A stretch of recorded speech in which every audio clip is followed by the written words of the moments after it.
Cuando inicié en esta aventura de la masonería hace ya más de 20 años, siempre en la búsqueda de información, me encontré con muchas personas que quizás inconscientemente, a pesar de su interés en la orden, no conocían con veracidad la historia de la organización a la que pertenecían.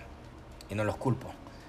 Ellos simplemente repetían lo que habían escuchado de otros hermanos, quizás mayores que ellos, a quienes por respeto tomaban como fuente de verdad.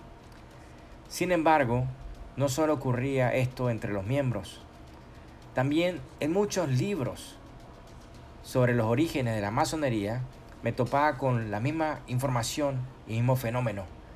Autores que repetían teorías sin cuestionarlas, citando una y otra vez las mismas referencias sin un análisis profundo. Muchos situando los orígenes de la orden con la creación de la Gran Logia de Londres y Westminster en 1717, como si allí comenzara todo. Otros irían más allá, intentar trazar sus raíces hasta tiempos bíblicos, mencionando a Noé, a Nimrod, a los antiguos egipcios e incluso a los caballeros templarios. Lo cierto es que ninguna de estas teorías pasaría a una auditoría forense. ¿Por qué?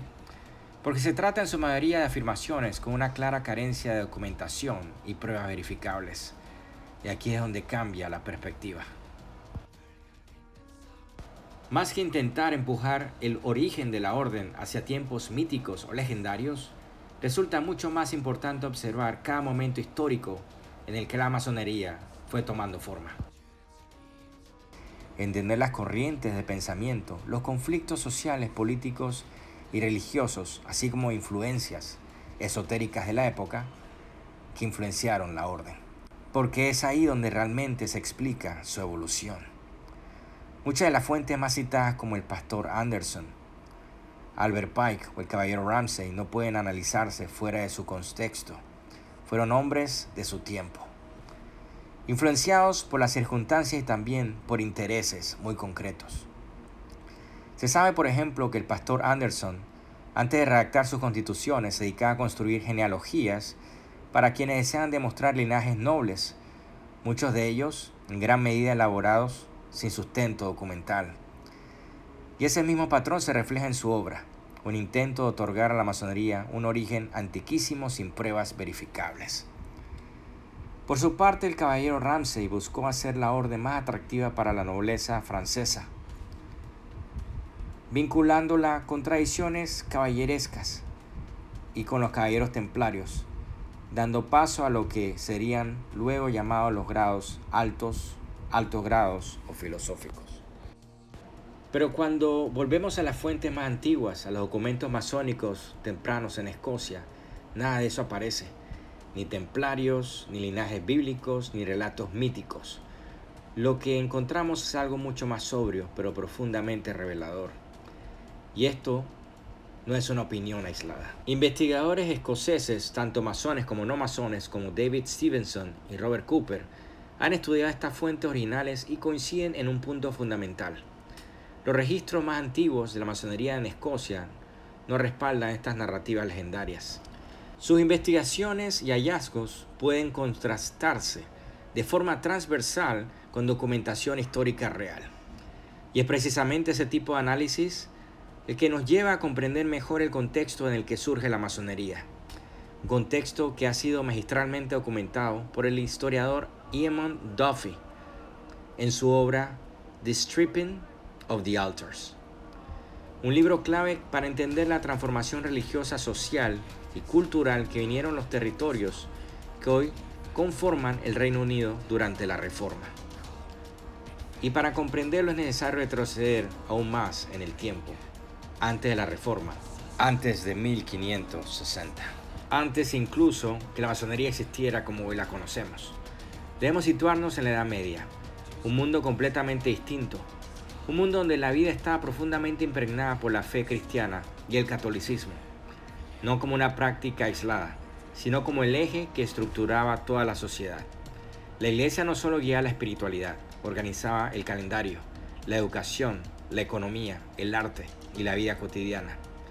En lugares como Escocia, Inglaterra e Irlanda, la parroquia era mucho más que un templo, era el centro de la vida comunitaria. Ahí se celebraban festividades, se organizaban gremios, se realizaban procesiones y se transmitía el conocimiento. Porque en una sociedad mayoritariamente analfabeta, la enseñanza no se da a través de libros o un púlpito, sino a través de símbolos, de imágenes, de representaciones.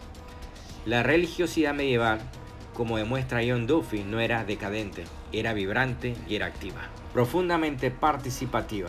Y en ese contexto surgieron los Mystery Plays, donde cada gremio representaba una parte de la historia bíblica. Los pescadores, los jardineros, los constructores, los masones. Pero hay algo aún más profundo que debemos entender.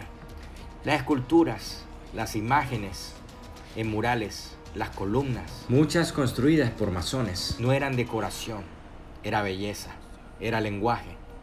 Para un pueblo que no sabía leer ni escribir, estas representaciones permitían a través del simbolismo conectarse con las enseñanzas y con la historia. Ver una escultura como la Piedad puede transmitir más que escuchar a alguien leer de un texto. Te conecta con el dolor de una madre. Las iglesias, los altares, los murales permitían que incluso en soledad, sin una figura de autoridad explicando la palabra, el individuo pudiera contemplar y sentir y conectarse con esa divinidad a solas.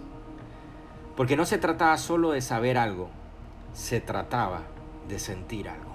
Y es en ese ambiente donde se originaban las primeras logias. Pero también es importante desmontar otro de los mitos más populares.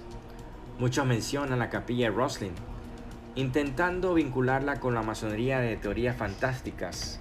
Hablan de templarios, linajes, ocultos, incluso descendencias de Cristo. Sin embargo, la realidad histórica es muy distinta. La capilla de Rosslyn fue construida para la celebración de misas católicas. Y existen registros que evidencian la persecución de la familia Sinclair por mantener prácticas católicas en ella durante la Reforma. Incluso William Shaw, autor de los estatutos en 1598 y 99, figura clave en la organización temprana de los masones en Escocia, era también católico. Esto nos devuelve nuevamente al contexto real, no al mito, sino a la historia, a hombres reales en tiempos complejos. Los gremios de constructores, al igual que otros, tenían un rol activo dentro de la iglesia. Participaban en representaciones, en rituales, en la vida comunitaria. Pero con la Reforma, ese mundo se rompe y, sin embargo, el simbolismo permanece. La contemplación permanece. La enseñanza a través de herramientas, imágenes y rituales permanece. Cuando se conoce todo esto, tiene más sentido. La reverencia a San Juan el Evangelista como una figura muy importante para la orden, cuando se supone que en la fundación de la misma en 1717 la Reforma habría prohibido la adoración a santos y altares. Pero se explica porque es una tradición previa a la Reforma proveniente a Escocia. En 1475, cuando se le asignó este santo a los masones en el altar de la iglesia de St. Giles, catedral, al igual que muchas de las iglesias de la Edad Media construidas por masones, naves decoradas de maneras hermosas que aún cautivan a turistas, llenas de arte y simbolismo, que fueron minimizadas.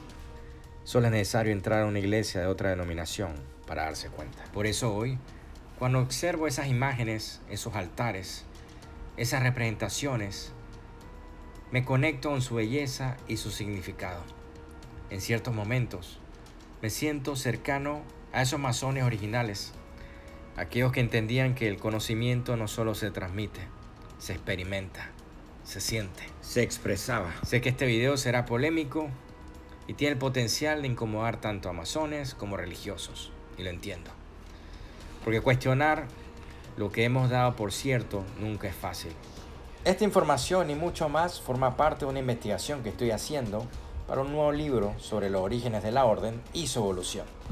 Y siendo un tema relacionado con la orden que muy pocas veces veo que se toca cuando se hacen investigaciones sobre sus orígenes, fue algo que definitivamente quise compartir con todos ustedes. Pero los dejo a que ustedes saquen sus propias conclusiones, investiguen y recuerden no dejarse llevar por lo que muchos dicen y buscar ustedes mismos las fuentes. Espero que les haya gustado este video.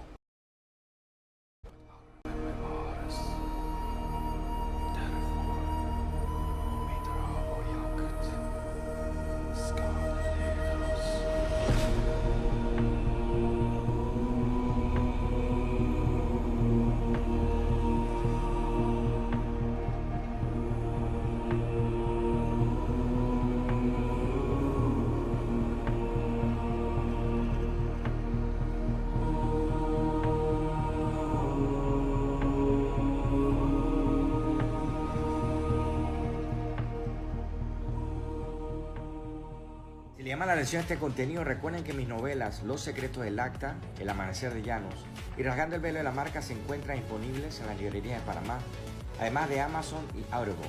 Pueden suscribirse a las cuentas de Instagram, TikTok, YouTube como Comics Occult Fan y también como Amilcar Gotti Escritor. Muchísimas gracias.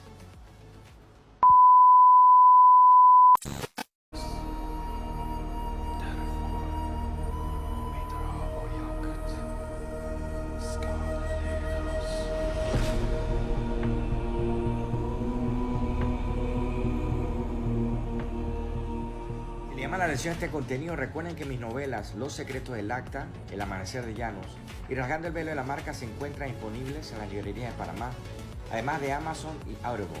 Pueden suscribirse a las cuentas de Instagram, TikTok, YouTube como Comics Occult Fan y también como Amilcar Gotti Escritor. Muchísimas gracias.